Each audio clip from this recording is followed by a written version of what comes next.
विश्राम मार्केटची गडबड करा समता SIP ची निवड. समता पतसंस्थेनं आणली ग्राहकांसाठी समताज SIP. आता 8% फिक्स्ड रिटर्न सह तुम्हाला मिळणार मोठ्या बचतीची संधी. समता पतसंस्था. टेन्शन नाही, रिटर्न्स निवडा व सुरक्षितता वाढवा. संपर्क 7722010222. उपस्थित माझ्या माता भगिनी, उपस्थित सर्व बंधूंनो, उपस्थित पत्रकार बंधूंनो, या सभेच्या निमित्ताने आपल्या परिसरातील ज्येष्ठ नेते कांतीबाई कहार, तसेच आपल्या या परिसरातील माजी नगरसेवक सतीश अण्णा शिंदे त्यांच्या पवित्र स्मृतीला मी अभिवादन करतो. तसेच आपल्या सर्वांना विनंती करतो, आपण येत्या 20 तारखेला आपलं जे काही अनमोल मत आहे ते राष्ट्रवादी काँग्रेस पक्षाचं घड्याळ चिन्हाचं बटन दाबून नगराध्यक्ष आणि दोन्ही नगरसेवक दोन्ही प्रभागातील भरघोस मतांनी आपण सर्वांनी निवडून आणावे, अशा प्रकारची विनंती आपल्याला या निमित्ताने या ठिकाणी करतो. तसेच आपण सर्वांनी 2024च्या झालेल्या विधानसभेची निवडणूक, या निवडणुकीमध्ये मला दुसऱ्यांदा काम करण्याची संधी आमदार म्हणून आपल्या मतदारसंघाची दिली, त्याबद्दल आपल्या सर्वांचे मी आभार व्यक्त करतो. मित्रांनो, ही निवडणूक आपली 2 डिसेंबरला नियोजित होती, परंतु आपल्या समोरचे विरोधक जे कोर्टामध्ये गेले त्याच्यामुळे ही निवडणूक लांबली आणि 20 तारखेला त्या ठिकाणी होणार आहे. ही निवडणूक होत असताना ही 9 वर्षानंतर होते. त्याच्या अगोदर 2016ला ही निवडणूक झालेली होती. 2016ला जर परिस्थिती आपण सर्वांनी आठवली तर आपल्याला शहराला 23 दिवसाड पाणी मिळालं. 23 दिवसाड पाणी म्हणजे महिन्यातून एकदा पाणी. आणि म्हणून आपण सर्वांनी जो काही संघर्ष मी केला, जे काही आंदोलनं केले, जे काही निवेदनं दिले आपल्या पाण्याच्या बाबतीमध्ये, आपण सर्वांनी मला आपला आमदार म्हणून 2019च्या विधानसभेच्या निवडणुकीमध्ये पहिल्यांदा काम करण्याची संधी दिली. आणि त्या संधीच्या माध्यमातून आपल्या कोपरगाव शहराचा पाणी प्रश्न सुटावा म्हणून मी राज्य शासनाकडून पाणी पुरवठा योजना मंजूर करून आणून 23 दिवसाचं पाणी आज आपल्याला वर्ष झालेलं आहे, 1.5 वर्ष झालेलं आहे खरं तर, का 4 दिवसानंतर आपल्याला पाणी येत आहे. 4 दिवसानंतर येत असताना अजून पण आपल्याला जी काही सवय अंगवळणी पडलेली ते साठवायची. अजूनही 8-8, 10-10 दिवसाचं पाणी आपण साठवतो. 4 दिवसानंतर जरी पाणी आलं, पहिलं पाणी फेकून द्यायचं आणि पुन्हा एकदा 10 दिवसाचं साठवायचं. बरोबर ना? ती सवय मोडता मोडता वेळ जाणार. ज्यावेळेस 3 दिवसाआड, 2 दिवसाआड किंवा रोज पाणी होईल, तुम्हीच वैतागून म्हणणार आहे काय रोजचं चाललं, बस झाली साठवणूक. आता मुळामध्ये साठवायची गरजच राहणार, कारण की आपली साठवणूक आपल्या तलावामध्ये राहील. तुम्हाला रोज पाणी देण्याचा निर्धार जो मी केलेला आहे, पुढच्या 3 वर्षामध्ये आपल्याला रोज पाणी मिळेल अशा पद्धतीचं नियोजन आपण करतोय.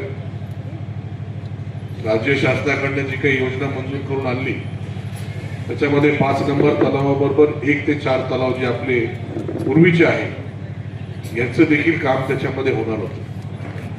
पण काय काम होणार होतं? गाळ काढायचा, कागद टाकायचा आणि कागद झाकायचा, एवढंच काम त्या ठिकाणी होणार होतं. फार काही कॅपॅसिटी त्याच्यामध्ये वाढणार नव्हती. आणि म्हणून मी विचार केला का पुढच्या 50 वर्षाचा जर विचार आपण केला तर हे काम आपल्याला आता करून चालणार नाही. झपाट्याने आपले शहर वाढतंय. जे काही उपनगर आपल्या शहरामध्ये आहे, नव्या नियमाप्रमाणे 11 मजली इमारती त्या ठिकाणी त्यांचे काम चालू झाले.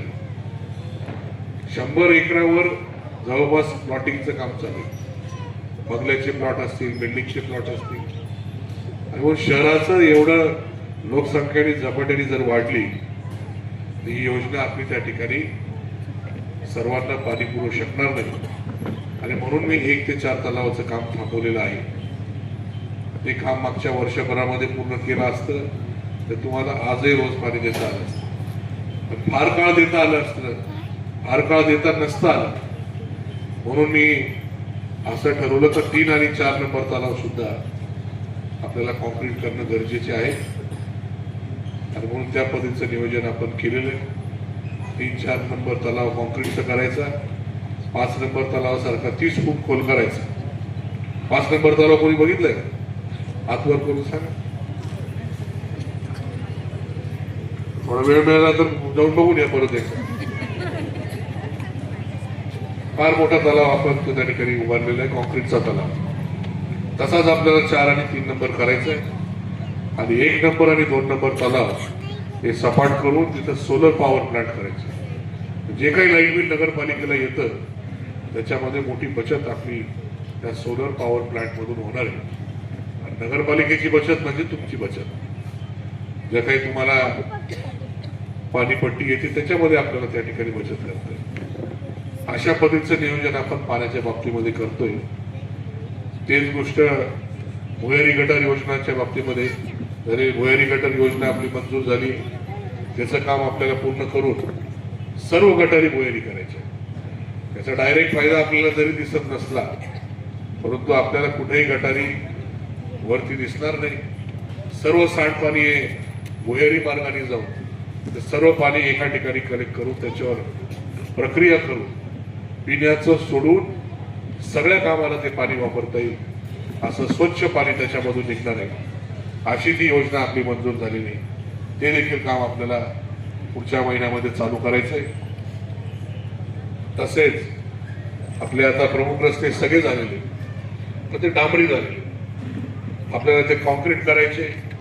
आपल्या हे जे काही लाईन आहे या देखील भूमिगत करायचे आहे. असा आपल्या सर्व शहराचा प्रकल्प त्या ठिकाणी आपल्याला भूमिगत वीज वाहिन्या, भूमिगत गटारी आणि कॉन्क्रीटचे रस्ते हे सर्व कामाला आपल्याला पुढच्या 3 वर्षामध्ये मार्गी लावायचे आहे. आपल्या या सर्व शहरामध्ये अशा पद्धतीने जर काम झालं तर आपल्या शहरातली धूळ फार कमी होईल. आपलं शहर अजून स्वच्छ आणि सुंदर त्या ठिकाणी होईल. ही सर्व कल्पना माझी त्या ठिकाणी आपल्याला सत्यामध्ये उतरवायची आहे. आणि म्हणून आपण जी जबाबदारी मला दिलेली आहे त्या माध्यमातून ही सगळी कामं मी करणारच आहे. तर पुढचे 4 वर्ष मला तुमच्यामुळे मिळालेले. 3 वर्षामध्ये काम संपवून पुढचं जे काही शेवटचं वर्ष राहील तुम्हाला रोज पाणी देऊन वर्षभर तुम्हाला भरोसा पटेल का पाणी रोज येणारच आहे. या पद्धतीने मी नियोजन करतोय.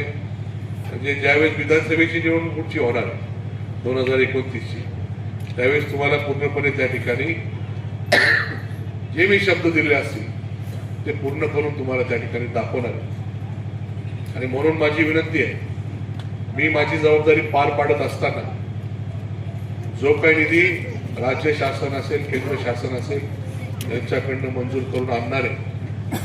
जर माझे हक्काचे नगराध्यक्ष आणि नगरसेवक या ठिकाणी नसले तर तो निधी खर्च होणार नाही. आणि पुढचे 4 वर्ष आपल्या अडचणी अशाच राहतील. जे काही लोक समोरून उभे आहेत त्यांची प्रवृत्ती एवढी बेकार आहे.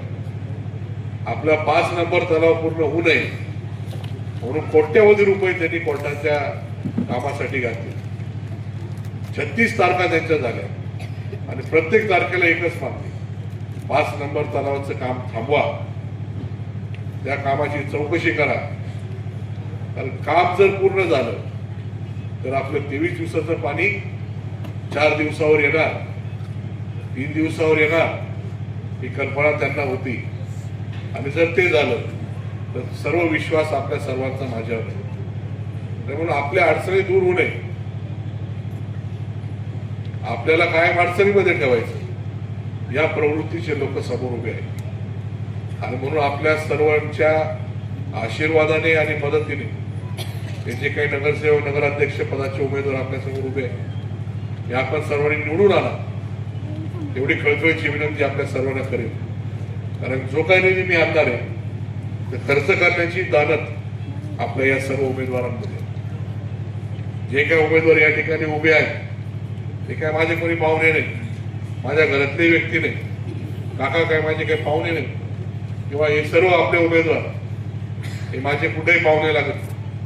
समोर असलेला उमेदवार त्यांच्या घरातला उमेदवार, त्यांना सत्ता घरामध्ये पाहिजे. मला काही सत्ता घरामध्ये नकोय, दुसऱ्या कुठल्या कामासाठी नकोय, फक्त आणि फक्त आपल्या कोपरगाव शहराच्या विकासासाठी ही सत्ता त्या ठिकाणी पाहिजे.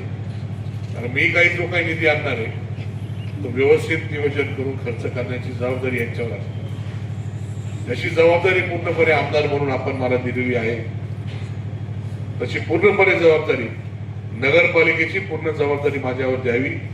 30 ते 30 नगरसेवक असतील किंवा नगराध्यक्ष असतील, अशा सर्व 31 घड्याळ चिन्हाचेच निवडून द्या, अशा प्रकारची विनंती आपल्या सर्वांना या ठिकाणी करतो. कारण की याच्या पुढे जाऊन आपल्याला कामं करायची. हे गटारी असतील, पाणी असेल, रस्ते असतील, या मूलभूत गरजा आहेत. तुमचं आयुष्य चाललं त्याच्यामध्ये.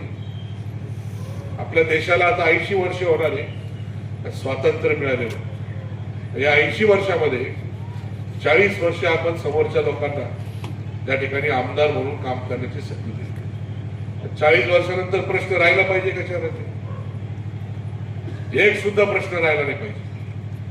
नगरपालिकेमध्ये कायम त्यांचा नगराध्यक्ष त्या ठिकाणी राहील, कायम नगरसेवक त्यांचे निवडून आले.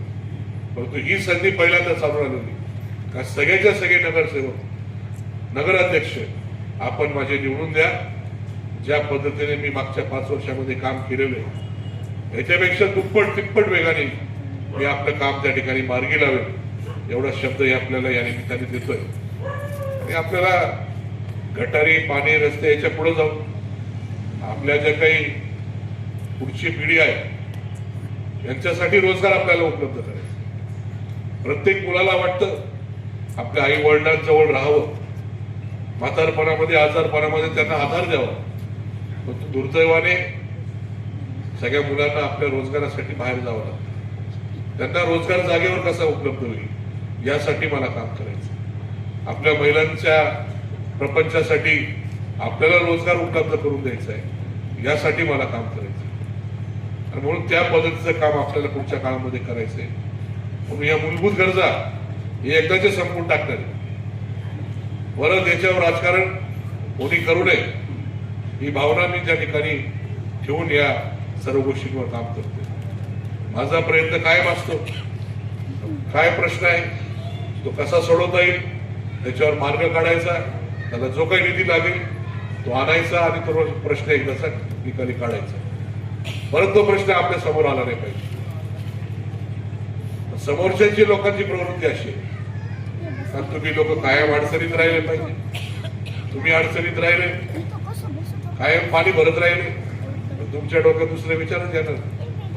सकाळ उठले का पाणी भरा, संध्याकाळ उठले का पाणी भरा. कधी आपल्या प्रपंचाचा विचार नाही करायचा, कधी आपल्या मुलांच्या शिक्षणाचा विचार नाही करायचा, कधी कुठला व्यवसाय करावा याचा विचार आपल्या डोक्यात आला पाहिजे. कायम आपण अडचणीत राहिले पाहिजे, कायम आपण त्यांच्या पाया पडल्या पाहिजे. या प्रवृत्तीचे लोक त्या ठिकाणी समोर उभे आहेत. आता तुम्हाला ठरवायचंय का तुम्हाला हा प्रश्न कायमचा घालवायचा आहे. यासाठी राष्ट्रवादी काँग्रेस पक्षाचं घड्याळ चिन्ह एवढं एकच डोक्यात ठेवा. सगळ्या प्रभागामध्ये घड्याळ या एका चिन्हावर सगळे उमेदवार उभे आणि सगळीकडनं जर ते त्या ठिकाणी निवडून आले तर मोठी ताकद त्या ठिकाणी माझ्या मागे उभी राहील आणि पूर्णपणे जबाबदारी माझी राहील. परत मला बोलायला संधी देऊ नका का आम्ही तुला सगळं पूर्ण दिलं, आता तुझी जबाबदारी पुढच्या 4 वर्षामध्ये जे सांगितलेले पूर्ण करून दाखव. जर नाही केलं तर परत मत मागायला येणार. 2029ला जर नाही झालं तर परत मत मागायला येणार. पण हे जे काय आता मतदान आपण करणार सगळ्याचे सगळे घड्याळाचे चिन्हाचे आपण त्या ठिकाणी निवडून द्या. हा सगळ्याचे सगळे चिन्ह, सगळ्याचे सगळे चिन्ह नाही, सगळ्याचे सगळे उमेदवार घड्याळ चिन्हाचे उमेदवार निवडून द्या. नगराध्यक्ष असू तर नगरसेवक असू घड्याळ चिन्हाचेच त्या ठिकाणी निवडून द्या. एवढी कळकळीची विनंती करतो. बाकी पूर्ण जबाबदारी माझ्यावर टाकू द्या एवढं या ठिकाणी सांगतो. आपले वेळ संपलेली आहे. आपण मोठ्या संख्येने एवढ्या थंडीमध्ये या सभेसाठी उपस्थित झाले त्याबद्दल आपल्या सर्वांचे आभार व्यक्त करतो. बाकी पुढचे जे काही प्रश्न आपले आहेत आपण वेळोवेळी ते प्रश्न सोडवण्यासाठी निश्चितपणाने भेटणारच आहोत. 20 तारखेला न चुकता घड्याळ चिन्ह एवढं एकमेव डोक्यात ठेवून जिथं कुठं आपल्या मतदान 6 किंवा 7 मध्ये किंवा आपले जे काही ओळखीचे लोक आहेत 1 ते 15 प्रभागामध्ये कुठेही असतील तिथं फक्त आणि फक्त घड्याळ चिन्ह त्यांना लक्षात ठेवावं एवढी विनंती त्या ठिकाणी करावी एवढं या ठिकाणी सांगतो आणि माझे 2 शब्द थांबवतो. धन्यवाद.